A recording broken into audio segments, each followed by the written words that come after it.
Sir, ಈಗ ಮಕ್ಕಳ ತಜ್ಞರಾಗಿ ನೀವು ತಾಯಿ ಹಾಗೂ ಮಗುವಿನ ಹಾರೈಕೆಯಲ್ಲಿ ಒಂದು ಸದೃಢವಾದ ಮಗುವಿಗೆ ಜನ್ಮವನ್ನ ತಾಯಿ ಕೊಡ್ಬೇಕು ಅಂತಂದ್ರೆ ಹ್ಮ್. ಆಕೆಯೂ ಕೂಡ ಸದೃಢರಾಗಿರ್ಬೇಕು. ಅಂದ್ರೆ ಗರ್ಭಾವಸ್ಥೆಯಲ್ಲಿ ಆಕೆ ತಗೊಳ್ಬೇಕಾದಂತ ಆಹಾರ ಕ್ರಮ ಹೇಗಿರ್ಬೇಕು ಸರ್?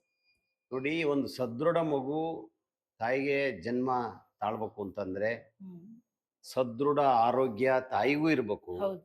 ಸದೃಢ ಆರೋಗ್ಯ ತಂದೆಗೂ ಇರಬೇಕು. ಹ್ಮ್. ಇಬ್ರು ಆರೋಗ್ಯವಾಗಿರ್ಬೇಕು. ಹ್ಮ್. ಅಂದ್ರೆ ಪೌಷ್ಟಿಕ ಆಹಾರಗಳನ್ನ ಚೆನ್ನಾಗಿ ತಗೊಂಡಿರ್ಬೇಕು ಅವ್ರು. ಹ್ಮ್.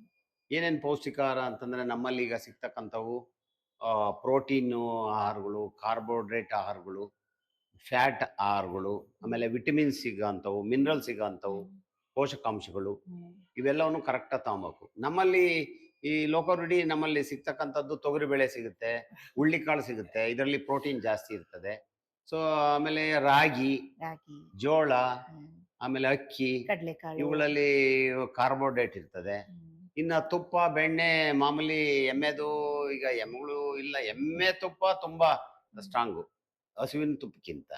ನಾಟಿ ಎಲ್ಲ ಹಸುವಿಂದ ನಾಟಿ ಶ್ರೇಷ್ಠ. ನಾಟಿ ಹಸುವಿನ ಶ್ರೇಷ್ಠ ಅಂತ ಹೇಳ್ಬಿಟ್ಟು ಅದು ಏನು ಒಂದು ಇದ್ರ ಮೇಲೆ ಹೇಳ್ತಿದ್ದಾರೆ. ಹೌದು. ನಾನು ಇಲ್ಲಿ ಒಂದು ಚಾರ್ಟ್ ಹಾಕಿದ್ದೀನಿ ನೋಡಿ. ಹೌದು ಸರ್. ಇಲ್ಲಿ ಇಲ್ಲಿ ಫ್ಯಾಟ್ ಕಂಟೆಂಟು ಎಮ್ಮೆದು 6.5 ಇದ್ರೆ ಹಸುವಿಂದು 4.1 ಇದೆ, ಮೇಕೆದು 4.5 ಇದೆ, ಮನುಷ್ಯರದು 3.4 ಇದೆ ಫ್ಯಾಟ್.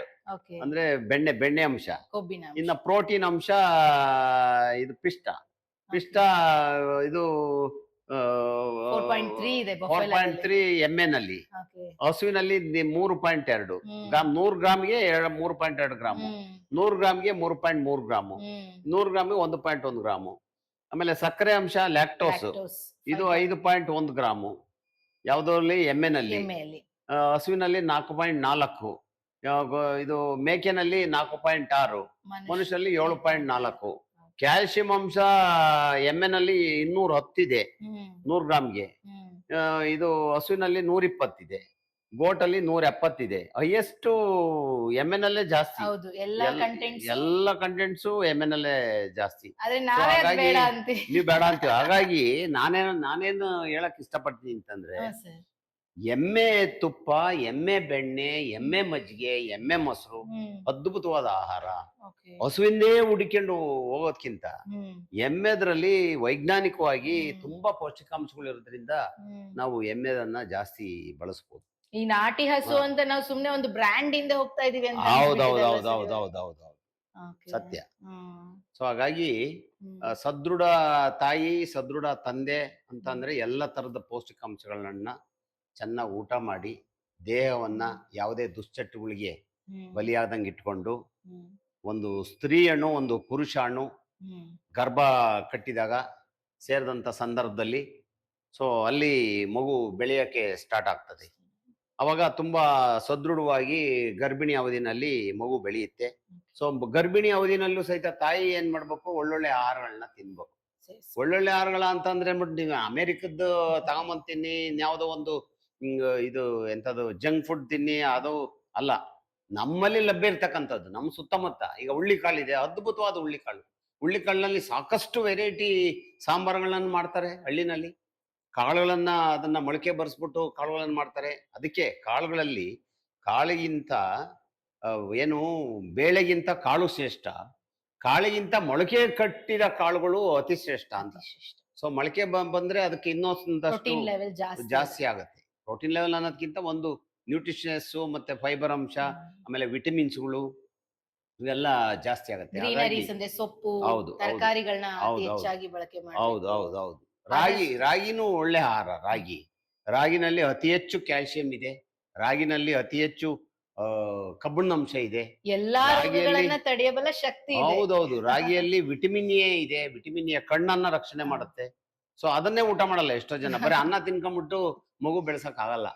ಸೊ ಇವೆಲ್ಲನೂ ಊಟ ಮಾಡ್ಕೊಂಡು ಜೊತೆಗೆ ಈಗ ಇಲ್ಲಿ ಸಸ್ಯಾಹಾರ ಮತ್ತೆ ಮಾಂಸಾಹಾರ ಅಂತಾನೂ ಇದೆ.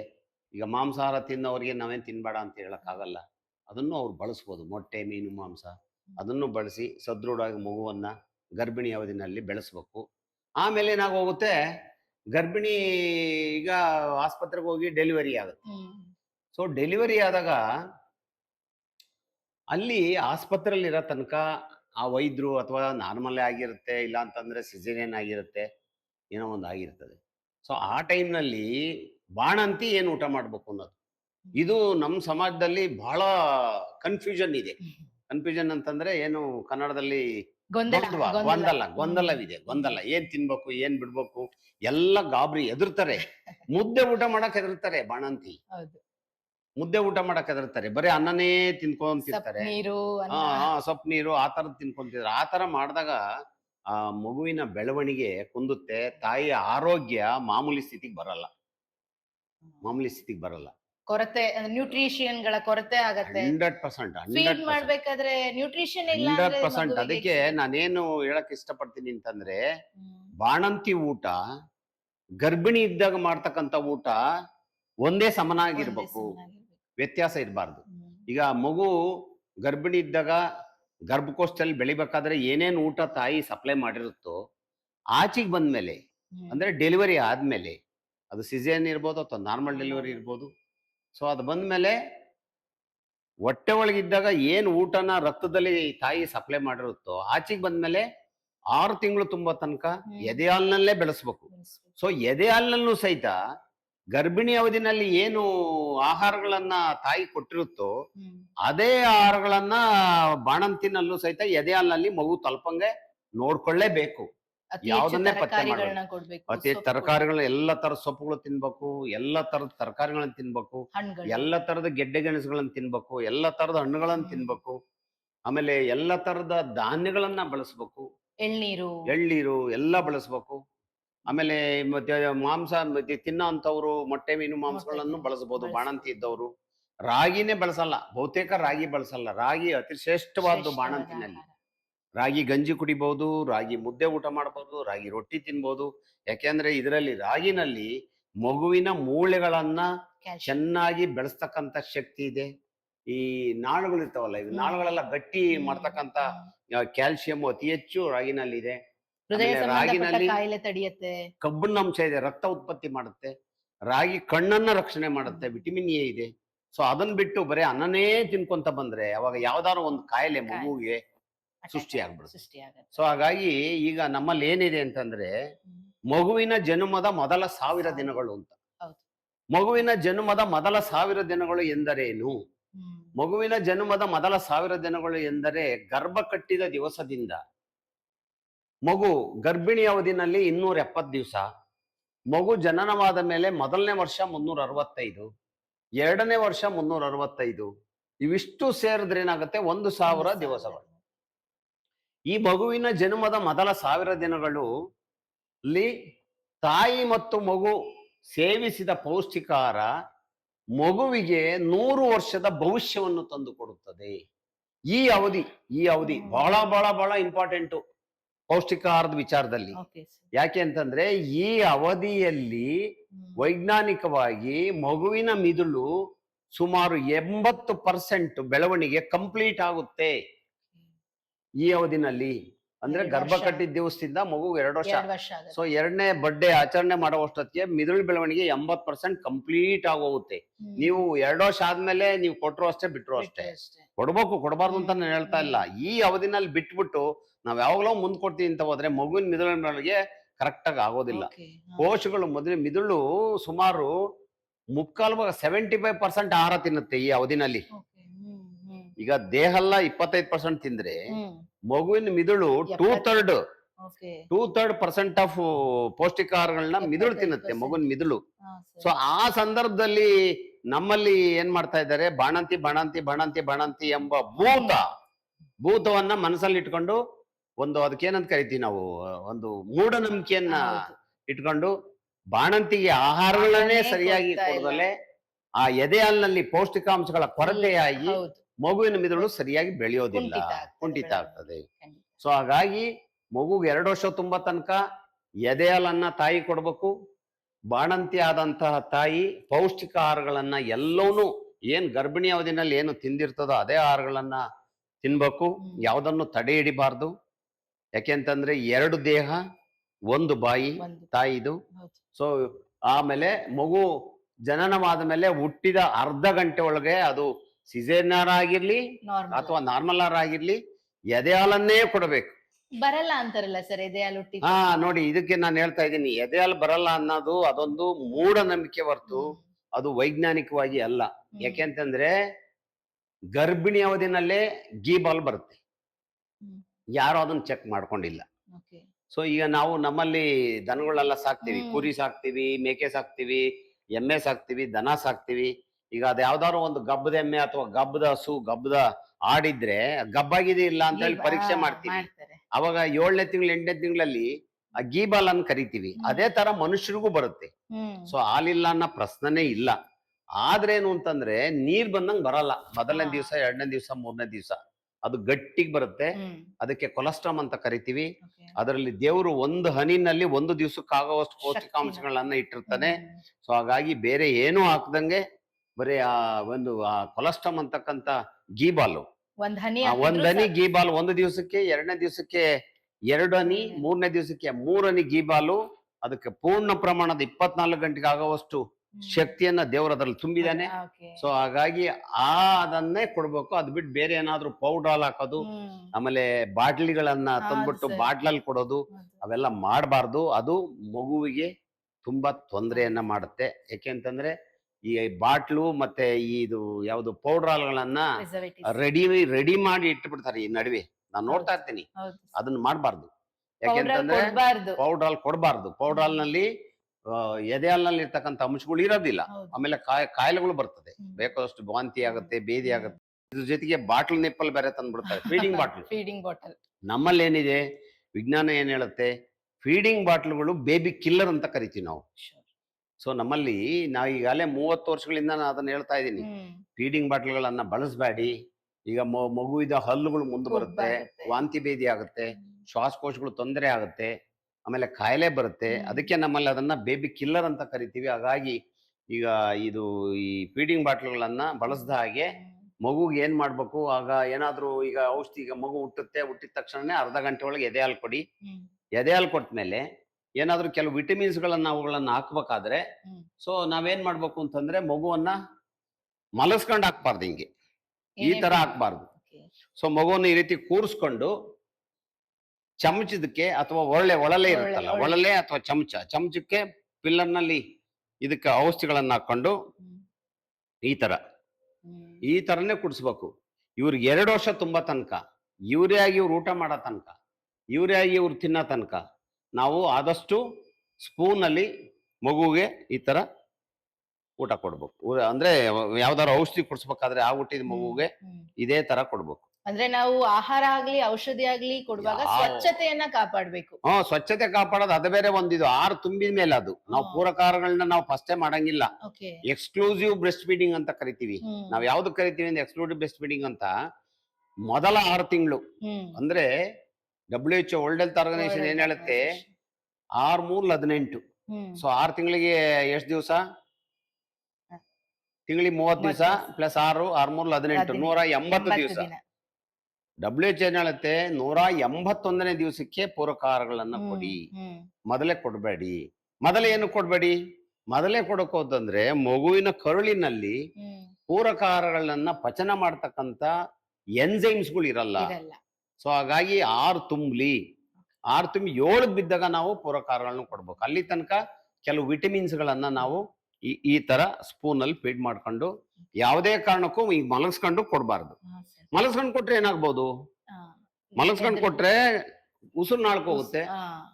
ಉಸಿರು ನಾಳ್ಕೋದ್ರೆ ಆಸ್ಪಿರೇಷನ್, ನಿಮೋನಿಯಾ ಆಗುತ್ತೆ, ಏನ್ ಬೇಕಾದ್ರೂ ಆಗ್ಬೋದು. ಮಗು ಉಸಿರು ಕಟ್ಬೋದು, ಡೆತ್ ಆಗ್ಬಹುದು, ಸಾಕಷ್ಟು ತೊಂದರೆಗಳಾಗ್ಬೋದು. ಸೊ ಅದನ್ನ ನಾವು ಈ ಕೇವಲ ಈ ತರ ಕೂರ್ಸ್ಕೊಂಡು ಹಾಕೋದ್ರಿಂದ ಫೀಡ್ ಕೂಡ ಹೌದು ಆತರ ಮಲಗಿಸ್ಕೊಂಡೆಲ್ಲ ಮಾಡಬಾರ್ದು. ಇಲ್ಲ ಅದೇನ್ ತೊಂದರೆ ಇಲ್ಲ. ಫೀಡ್ ಅದಕ್ಕೊಂದು ವೆರೈಟೀಸ್ ಅವಕ್ಕೆಲ್ಲ ಪೊಸಿಷನ್ಸ್ ಇದೆ. ಅದನ್ನೆಲ್ಲ ಡೆಲಿವರಿ ಆದಾಗ ಅಲ್ಲಿ ಡೆಮೋನ್ಸ್ಟ್ರೇಟ್ ಮಾಡಿ ಎಲ್ಲ ತೋರಿಸ್ತಾರೆ. ಅಲ್ಲಿ ಸಂಬಂಧಪಟ್ಟ ವೈದ್ಯರು ಅದನ್ನ ಮಾಡ್ಬೋದು. ಅದನ್ನ ಈಗ ಇಲ್ಲಿ ಮಾಡೋದು ಕಷ್ಟ. ಸೊ ಹಾಗಾಗಿ ಈ ತರ ಹಾಕ್ಬೇಕು. ಇನ್ನು 6 ತುಂಬಿದ ಮೇಲೆ ಪೂರಕಾರಗಳನ್ನ ನಾವು ಕೊಡ್ಬೇಕಾಗ್ತದೆ. ಪೂರಕಾರಗಳು ಅಂದ್ರೆ ಏನು? ಪೂರಕಾರಗಳು ಅಂತಂದ್ರೆ ಮಗುವಿಗೆ 6 ತಿಂಗಳು ತುಂಬುವ ತನಕ ತಾಯಿ ಹಾಲು ಪೂರ್ಣ ಪ್ರಮಾಣದಲ್ಲಿ ಮಗುವಿನ ಬೆಳವಣಿಗೆ ಸಾಕಾಗುತ್ತದೆ. ಬೇರೆ ಯಾವುದೇ ಆಹಾರಗಳನ್ನ, ಇವನ್ನೊಂದು ಹನಿ ನೀರು ಸಹಿತ ಕೊಡಬಾರ್ದು. ನೀರು ಕೊಡಂಗಿಲ್ಲ. ನೀರು ಕೊಡಂಗಿಲ್ಲ. ಓಕೆ. ಅದು 6 ತಿಂಗಳ ತನಕ. 6 ತಿಂಗಳ ತನಕ. ಹ್ಮ್. ತಾಯಿ ಹಾಲಲ್ಲಿ ಎಲ್ಲ ಇರುತ್ತೆ. ನೀರಿರುತ್ತೆ, ಪೌಷ್ಟಿಕಾಂಶಗಳಿರುತ್ತೆ, ಪ್ರೋಟೀನ್ ಇರುತ್ತೆ, ಫ್ಯಾಟ್ ಹ್ಮ್. ಇರುತ್ತೆ, ಹ್ಮ್. ಕಾರ್ಬೋಹೈಡ್ರೇಟ್ ಇರುತ್ತೆ, ವಿಟಮಿನ್ಸ್ ಇರುತ್ತೆ, ಹ್ಮ್. ಆಮೇಲೆ ಮಿನರಲ್ಸ್ ಇರುತ್ತೆ, ಹ್ಮ್. ಎಲ್ಲ ಇರುತ್ತೆ. ಹ್ಮ್. ಆದ್ರೆ ನಾವು ಆದ್ರಿಂದ ನೀರೂ ಸಹಿತ ಕೊಡಂಗಿಲ್ಲ. ಓಕೆ. 6 ತುಂಬಿದ ಮೇಲೆ ಹ್ಮ್. ಸೊ 50 ಭಾಗ ತಾಯಿ ಹಾಲಲ್ಲಿ ಅಂಶ ಇರುತ್ತೆ, ಇನ್ನು 50 ಭಾಗ ನಾವು ಹೊರಗಿನಿಂದ ಕೊಡ್ಬೇಕು. ಹ್ಮ್. 6 ತುಂಬಿದ ಮೇಲೆ. ಪ್ರಾರಂಭ ಹಂತದಲ್ಲಿ ಯಾವ ತರ ಪೂರಕ ಆಹಾರವನ್ನ ತಾಯಿಯಾದವಳು ಕೊಡ್ಬೇಕು ಸರ್ ಸೊ ಅವಾಗ ಸ್ವಲ್ಪ ಸ್ವಚ್ಛತೆಯನ್ನ ಕಾಪಾಡ್ಕೊಬೇಕು. ಕಾಪಾಡ್ಬೇಕು? ಸ್ವಚ್ಛತೆ ಅಂತಂದ್ರೆ ಮಗು ತಾಯಿ ಕ್ಲೀನಾಗೆ ಕೈಗಳನ್ನ ತೊಳ್ಕೊಬೇಕು ಹಾ. ಸೋಪ್ನಲ್ಲಿ, ಸೋಪಲ್ಲಿ. ಹ್ಯಾಂಡ್ ವಾಶ್ ಮಾಡ್ಕೊಬೇಕು, ಊರುಗಳನ್ನ ಕಟ್ ಮಾಡ್ಕೊಬೇಕು. ಹ್ಮ್. ಆಮೇಲೆ ಈ ಬೌಲ್ಗಳು ಇಟ್ಕೊಬೇಕು, ಸ್ಟೀಲ್ ಬೌಲು, ಸ್ಪೂನ್ ಇಟ್ಕೊಬೇಕು. ಹೌದು, ಹೌದು. ಅವಳನ್ನ ಸ್ವಲ್ಪ ಮಳ್ಳ ನೀರಿನಲ್ಲಿ ಕುದಿಸಿ. ಅವನ್ನ ಕುದಿಸ್ಕೊಬೇಕು. ಹ್ಮ್. ಕುದಿಸ್ಕೊಂಡು ಅವನ್ನ ಕೈನಲ್ಲಿ ಕೈಲಿ ಮುಟ್ಬಾರ್ದು. ಅದನ್ನ ಮುಟ್ಬಾರ್ದು. ಒಂದ್ ಯಾವ್ದಾರ ಒಂದು ಇದ್ರದ್ದು ಇಟ್ಕೊಂಡು, ಹಾ, ಸೊ ಹಿಟ್ಲ ತರ. ಇಕ್ಳ ತರ ಇಟ್ಕೊಂಡು, ಓಕೆ. ಸೊ ಅದನ್ನ ಕೈಲಿ ಹ್ಯಾಂಡಲ್ ಮಾಡ್ದಂಗೆ ಹ್ಮ್. ಆದಷ್ಟು ಸರಿಗಳನ್ನ ಮಾಡ್ಕೊಂಡು, ಆ ಸರಿ ಅದ್ರೊಳಗಡೆ ಮಾಡ್ಕೊಂಡು ಕೂಲ್ ಆದ್ಮೇಲೆ ಹ್ಮ್. ಆ ಸರಿನ ಈ ರೀತಿ ಕೂರ್ಸ್ಕೊಂಡು ಪಾಪನ ಈ ರೀತಿ ತಿನ್ನಿಸ್ಬೇಕು. ಸರಿ ಅಂದ್ರೆ ಸರ್ ಪ್ರಾರಂಭ ಹಂತದಲ್ಲಿ ಯಾವ ಮಿಲ್ಲೆಟ್ಸ್ ಇಂದ ಮಾಡಿರ್ಬೇಕು ಸರ್ ಸರಿನಾ? ನಾವು ಯೂಶಲಿ ಇಲ್ಲಿ ನಮ್ಮ ಸುತ್ತಮುತ್ತ ಲಭ್ಯ ಇರ್ತಕ್ಕಂಥ ರಾಗಿ ರಾಗಿಯ? ಜಾಸ್ತಿ ಇದ್ ಮಾಡ್ತೀವಿ ನಾವು. ಹ್ಮ್. ರಾಗಿ, ಹೆಸರು ಕಾಳು. ಹೆಸರು ಕಾಳು. ಸೊ ಇದನ್ನ ನಾವು ಮೊದಲ 180 ದಿವಸ ತುಂಬಿ ಹ್ಮ್. 181ನೇ ದಿವಸಕ್ಕೆ ಬಿದ್ದಾಗ ನಾವೇನ್ ಮಾಡ್ತೀವಿ, ರಾಗಿ, ಈಗ 1 ಸೇರು ರಾಗಿ ತಗೊಂಡ್ರೆ, 1 ಕೆಜಿ ರಾಗಿ ತಗೊಂಡ್ರೆ ಅರ್ಧ ಕೆಜಿ ಹೆಸರು ಕಾಳು ಹೆಸರು ತಗೋತೀವಿ. ಕಾಳು. ಸೊ 1 ಕೆಜಿ ರಾಗಿಗೆ ಅರ್ಧ ಕೆಜಿ ಹೆಸರು ಕಾಳು. ಇವೆರಡನ್ನೂ ಕ್ಲೀನ್ ಮಾಡ್ಬಿಟ್ಟು ಇವುಗಳನ್ನ ಒಂದು 6 ಗಂಟೆ ನೆನಾಕೋದು. ಹ್ಮ್. ನೆನಾಕ್ಬಿಟ್ಟು ನೀರನ್ನ ಬಸ್ದು ಬಟ್ಟೆ ಕಟ್ಟಿ ಇಡೋದು. ಮೊಳಕೆ ಬರ್ಸೋದು. ಒಂದು ಕುರುಕ್ ಮೊಳಕೆ ಬರೋ ತರ. ಹ್ಮ್. ಸೊ ಕುರುಕ್ ಮೊಳಕೆ ಎರಡು ಬಂದ್ಮೇಲೆ ಬಿಸಿಲಿನಲ್ಲಿ ಒಣಗಿಸ್ಬೇಕು. ಚೆನ್ನಾಗಿ ಒಣಗಿದ ಮೇಲೆ, ಅಂದ್ರೆ ಅದು ಗಟ್ಟಿಯಾಗಿ ಒಣಗಿರ್ಬೇಕು, ಪಿಚ ಪಿಚ ಅನ್ಬಾರ್ದು. ಹ್ಮ್. ಅಲ್ಲಲ್ಲಿ ಕಡಿದ್ರೆ ಸೌಂಡ್ ಬರ್ಬೇಕು, ಆತರ. ಹ್ಮ್. ಸೊ ಒಣಗಿಸಿ ಅದನ್ನ ಒಂದು ದಪ್ಪನೆ ಪಾತ್ರೆನಲ್ಲಿ ಅದನ್ನ ತೀರಾ ರೋಸ್ಟ್ ಆಗದಂಗೆ ಲೈಟಾಗಿ ಉರಿಬೇಕು ಎರಡನ್ನೂ. ಓಕೆ. ಎರಡನ್ನೂ ಹುರಿದ್ಬಿಟ್ಟು ಅದು ಕೂಲ್ ಆದ್ಮೇಲೆ ಕೈನಲ್ಲಿ ಉಜ್ಜಬೇಕು. ಹಿಂಗೆ ಉಜ್ಜಿ ಕೇರಿ ಕ್ಲೀನ್ ಮಾಡ್ಬೇಕು. ಕ್ಲೀನ್ ಮಾಡಿ ಎರಡನ್ನು ಮಿಕ್ಸ್ ಮಾಡಿ ಮಿಲ್ಗ್ ಹಾಕ್ಸೋದು. ಮಿಲ್ಗ್ ಹಾಕ್ಸ್ಬಿಟ್ಟು ಅದನ್ನ ಒಂದರಲ್ಲಿ ಬಟ್ಟೆಯಲ್ಲಿ ಬಟ್ಟೆಲಿ ತೇಯಕ್ ಹೋದ್ರೆ ಏನಾಗುತ್ತೆ, ಇರೋ ಬರೋದೆಲ್ಲ ನಾರಿನಂಶ ಎಲ್ಲ ಹೊರಟೋಗ್ಬಿಡುತ್ತೆ. ಅವಾಗ ಮಗು ಕಕ್ಕಸ್ ಮಾಡೋದು ಕಷ್ಟ ಆಗುತ್ತೆ, ಕಷ್ಟ ಆಗುತ್ತೆ. ಗಟ್ಟಿ ಆಗ್ಬಿಡುತ್ತೆ ಹಾ. ಕಕ್ಕಸ್. ಸೊ ಹಾಗಾಗಿ ನಾರಿನಂಶ ಇರ್ಬೇಕು. ಇರ್ಬೇಕು.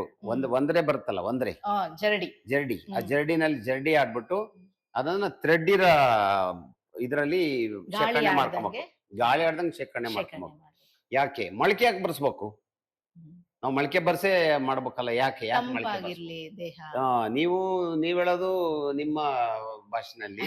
ನಮ್ಮ ವೈಜ್ಞಾನಿಕ ಭಾಷೆ ಏನ್ ಹೇಳುತ್ತೆ ಅಂತಂದ್ರೆ, ಮೊಳಕೆ ಬರ್ಸೋದ್ರಿಂದ ಮಗುವಿನ ಕರುಳಿನಲ್ಲಿ ಅಮೆಲೇಸ್ ಎನ್ಸೈಮ್ ಇರೋದಿಲ್ಲ.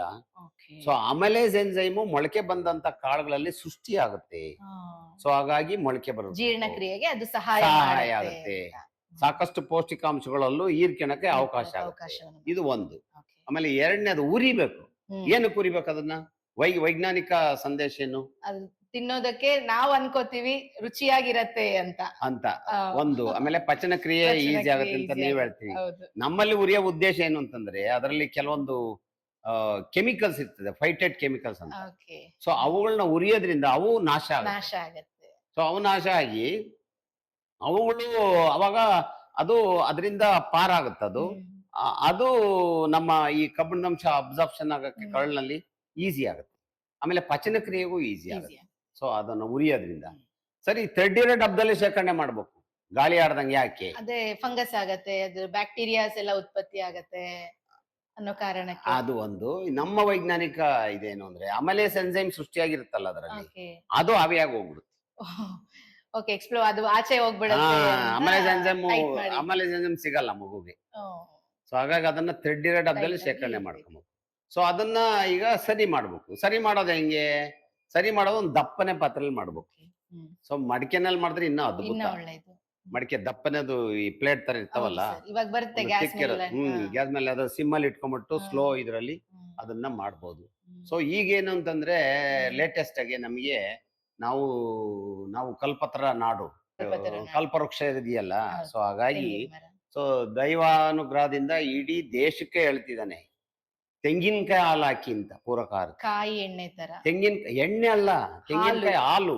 ಓಕೆ. ಹಾಲು 30 ml 40 ml ಅನ್ನ ಸರಿಗ್ ಹಾಕಿ, ಕಾಯಿ ತುರಿದ್ಬಿಟ್ಟು ಕಾಯಿ ಅದ್ರಲ್ಲಿ ತುರ್ದ್ಬಿಟ್ಟು. ಹಾಲು ತಗೊಂಡು. ಹೌದೌದೌದೌದು. ಹಣ್ಣುಗಾಯಿ ತಗೊಂಡು ಹಾ, sir. ತುರಿದ್ಬಿಟ್ಟು ಅದನ್ನೇನ್ ಮಾಡೋದು, ಕಾಯಿ ರಸ ಹಿಂಡ್ಕೊಂಡ್ಬಿಟ್ಟು ತಿನ್ಕೊಂಡು ಸೊ ಆ ರಸನ ಅದಲ್ಲಿ ಮಾಡೋದು. ಅಮೃತವನ್ನ ಹಾಕದಂತೆ ತೆಂಗಿನ ಹಾಲ್ ಹಾಕಿದ್ರೆ. ಅದಕ್ಕೆ ತೆಂಗಿನಕಾಯಿ ಹಾಲಲ್ಲಿ ಸರಿ ಮಾಡೋದು. Okay.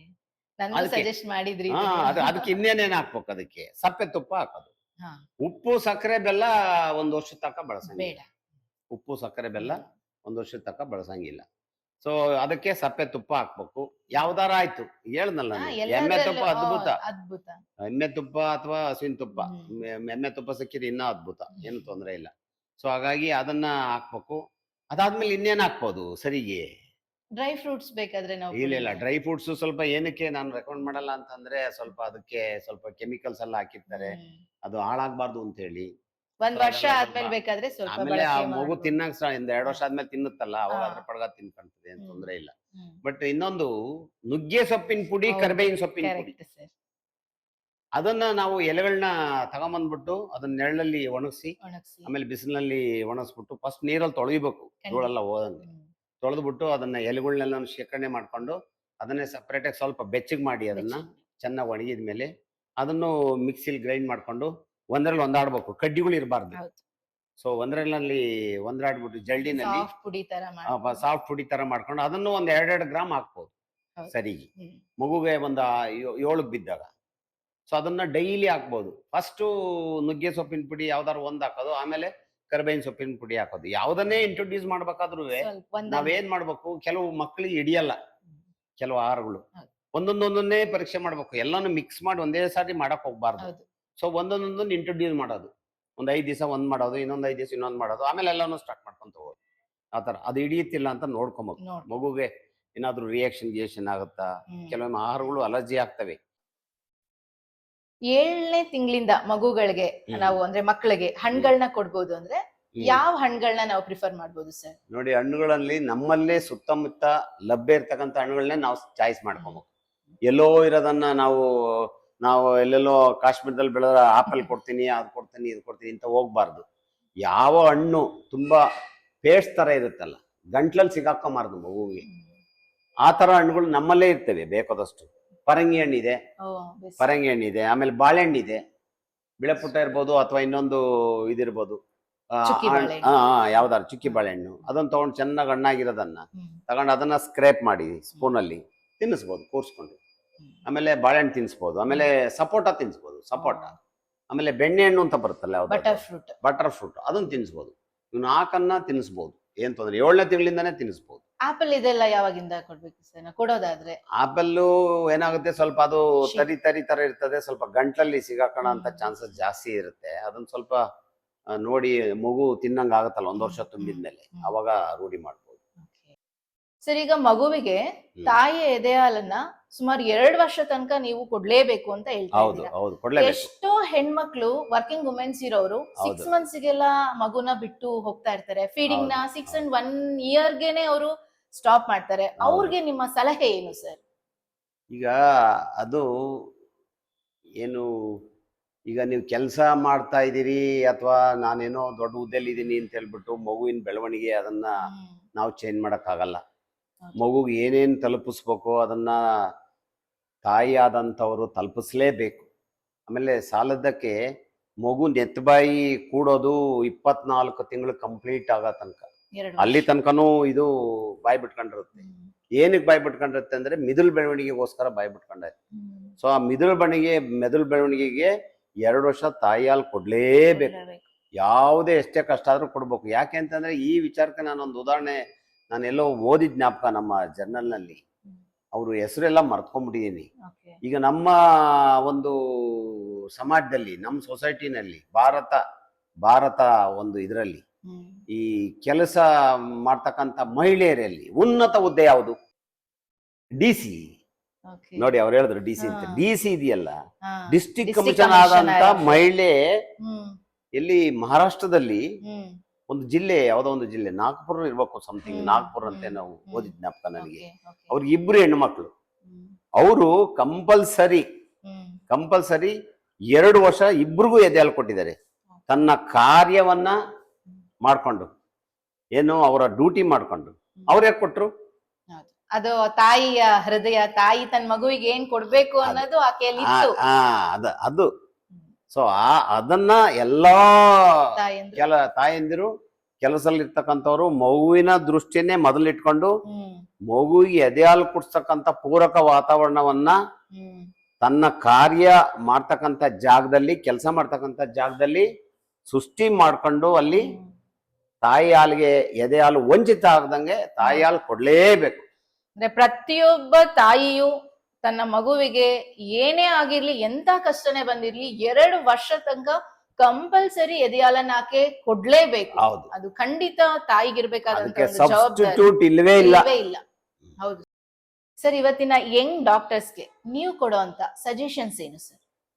ಈಗ ನಾನು ಏನ್ ಹೇಳ್ತೀನಿ ಅಂತಂದ್ರೆ, ಇದು ಸ್ವಲ್ಪ ಹಳ್ಳಿ ವಲಯ, ತುರುವೇಕೆರೆ ಏನ್ ದೊಡ್ಡ ಟೌನ್ ಏನಲ್ಲ.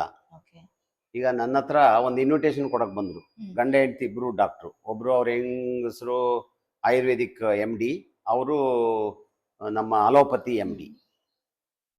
ಇಬ್ರು ಬಂದ್ಬಿಟ್ಟು ಇನ್ವಿಟೇಷನ್ ಕೊಟ್ಟರು, ನಾವೊಂದು ಹಾಸ್ಪಿಟಲ್ ಓಪನ್ ಮಾಡ್ತಾ ಇದೀವಿ ಸರ್ ಬಂದ್ಲೆ. ನನಗೆ ಹೊಸ ಪರಿಚಯ, ಅವತ್ತೇ ಮೊದಲನೇ ಪರಿಚಯ. ಕೂತ್ಕೊಂಡಾಗ ಪರಿಚಯ ಮಾಡ್ಕೊಂಡ್ಬಿಟ್ಟು ಅವರು ಜನರಲ್ ಮೆಡಿಸಿನ್. ಸೊ ಅವ್ರಿಗೆ ನಾನು ಹೇಳಿದೆ, ಜನರಲ್ ಮೆಡಿಸಿನ್ ಮಾಡಿದ್ರು. ನಾನು ಮಾತಾಡ್ತಾ ಒಳ್ಳೇದು, ನಮಗೆ ಬೇಕಿತ್ತು, ಇಲ್ಲಿ ಯಾರು ಜನರಲ್ ಮೆಡಿಸಿನ್ ಮಾಡಿದವರು ಬಂದಿರಲಿಲ್ಲ. ಆದರೆ ನಾನು ನಿಮ್ಗೊಂದು ಏನಪ್ಪ ಸಲಹೆ ಕೊಡ್ತೀನಿ ಅಂತಂದರೆ, ಯಾವ್ದಾದ್ರು ಅಕಸ್ಮಾತ್ ಅನಿವಾರ್ಯ ಮನೆಗೆ ಬನ್ನಿ ಸರ್, ನೋಡಿ ಅವ್ರು ಬರೋಕ್ಕಾಗ್ತಾ ಇಲ್ಲ, ವಯಸ್ಸಾಗಿದೆ ಅಥವಾ ಬರೋ ಅಂಥ ಕಂಡೀಷನ್ನಾಗಿಲ್ಲ ಅಂತ ಸಂದರ್ಭದಲ್ಲಿ ನೀವು ಕೆಲವು ಸೀಮಿತ ವಸ್ತುಗಳನ್ನು, ವೈದ್ಯಕೀಯ ವಸ್ತುಗಳನ್ನು ತಗೊಂಡೋಗಿ ಅವ್ರುಗಳನ್ನ ನೋಡಿ ಅವ್ರಿಗೆ ಏನು ಸಲಹೆ ಕೊಡ್ಬೇಕು ಕೊಡಿ ಅಂತ ಹೇಳ್ಬಿಟ್ಟು ಅವ್ರಿಗೆ ಒಂದು ಸಲಹೆ ಕೊಟ್ಟೆ ಫಸ್ಟ್. ಸೊ ಅದನ್ನ ನೀವು ಮಾಡಿ. ಸುಮ್ಮನೆ ಈಗ ಏನಾಗ್ಬಿಡುತ್ತೆ, ವೈದ್ಯರು ಅಂದ ತಕ್ಷಣನೇ ಏನೋ ಒಂದು ಇದ್ರ ಥರ ಮಾಡ್ಕೊಳ್ಳೋದು ನಾವು ಬೇಡ. ಆ ಥರ ಸರಳವಾಗಿ ಯಾರೇ ಫೋನ್ ಮಾಡಲಿ, ಯಾರೇ ಏನು ಕರಲಿ, ಇಮಿಡಿಯೇಟ್ ಅಲ್ಲಿ ಹೋಗಿ ಅಟೆಂಡ್ ಮಾಡಿ, ಯಾವುದನ್ನೂ ಇಟ್ಕೊಳಕ್ಕೆ ಹೋಗ್ಬೇಡಿ. ಅವಾಗ ನಿಮ್ಮ ಶ್ರೇಯಸ್ಸು ಚೆನ್ನಾಗಾಗುತ್ತೆ ಅಂತ ಹೇಳಿ ಹೇಳಿದೆ. ನಾನು ಯುವ ವೈದ್ಯರಿಗೆ ಹೇಳೋದು ಇಷ್ಟೇ, ತಾಳ್ಮೆಯಿಂದ ಯಾವುದೇ ಇದು ಬರಲಿ ತಾಳ್ಮೆಯಿಂದ ನೋಡಿ. ಯಾಕೆಂದರೆ ನಿಮಗೆ ಅವರವರ ಇದ್ರ ಮೇಲೆ ಅವ್ರವ್ರಿಗೆ ಇದಾಗುತ್ತೆ. ವೃತ್ತಿ ಬದುಕು ಇದ್ದೇ ಇದೆ. ಈಗ ದುಡ್ಡು ಮಾಡೋದು, ಅದು ಮಾಡೋದು, ಇದು ಮಾಡೋದು, ಅದು ದುಡ್ಡು ಎಲ್ಲರಿಗೂ ಬೇಕು, ಬೇಡ ಅಂತ ಏನಿಲ್ಲ, ಅವರವರ ಇದರಲ್ಲಿ ಮಾಡ್ಬೋದು.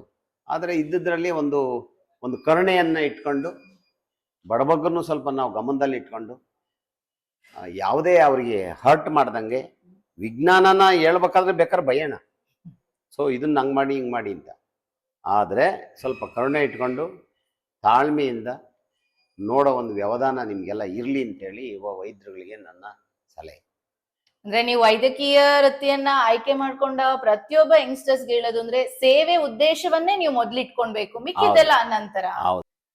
ಸರ್, ತುರುವೇಕೆರೆ ತಾಲೂಕಲ್ಲೇ ಹುಟ್ಟಿ ಮತ್ತೆ ನಿಮ್ಮ ವೃತ್ತಿ ಬದುಕನ್ನ ತುಮಕೂರು ಜಿಲ್ಲೆಯಲ್ಲಿ ಪ್ರಾರಂಭ ಮಾಡಿ, ಈಗ ಸದ್ಯಕ್ಕೆ ತುರುವೇಕೆರೆ ತಾಲೂಕಲ್ಲೇ ನೀವು ಸೇವೆಯನ್ನ ನಿರಂತರವಾಗಿ ಮಾಡ್ಕೊಂಡು ಹೋಗ್ತಾ ಇದ್ದೀರಾ. ಸೊ ಈ ತುರುವೇಕೆರೆ ತಾಲೂಕಿನ ಬಗ್ಗೆ ನಿಮ್ಮ ಅಭಿಪ್ರಾಯ ಏನು ಸರ್? ನಮ್ಮ ಅಭಿಪ್ರಾಯ ತುಂಬಾ ಒಳ್ಳೆಯದಿದೆ. ಯಾಕೆಂತಂದ್ರೆ ಈ ತುರುವೇಕೆರೆ ತಾಲೂಕಿನಲ್ಲಿ ನಂಜಪ್ಪ ಡಾಕ್ಟ್ರು ಯಾವುದೇ ಹಳ್ಳಿಗೆ ಹೋದ್ರು ಸಹಿತ ಯಾವ್ದಾರು ಒಂದು ಬಡವ್ರ ಮನೆಯಲ್ಲಾಗ್ಲಿ ಊಟ ಅಂತೂ ಸಿಗುತ್ತೆ. ಸೊ ಹಾಗಾಗಿ ಎಲ್ಲೋದ್ರೂ ಏನೂ ಸಮಸ್ಯೆ ಇಲ್ಲ. ನಂಜಪ್ಪ ಡಾಕ್ಟರ್ ಬಂದಿದ್ದಾರೆ ಅಂತ ಅದು ಆ ಹೆಮ್ಮೆ ಸಾಕು ನನಗೆ, ಬೇರೆ ಇನ್ನೇನು ಬೇಡ. ಎಲ್ಲದೂ ಕೊಡ್ತಾವ್ರೆ.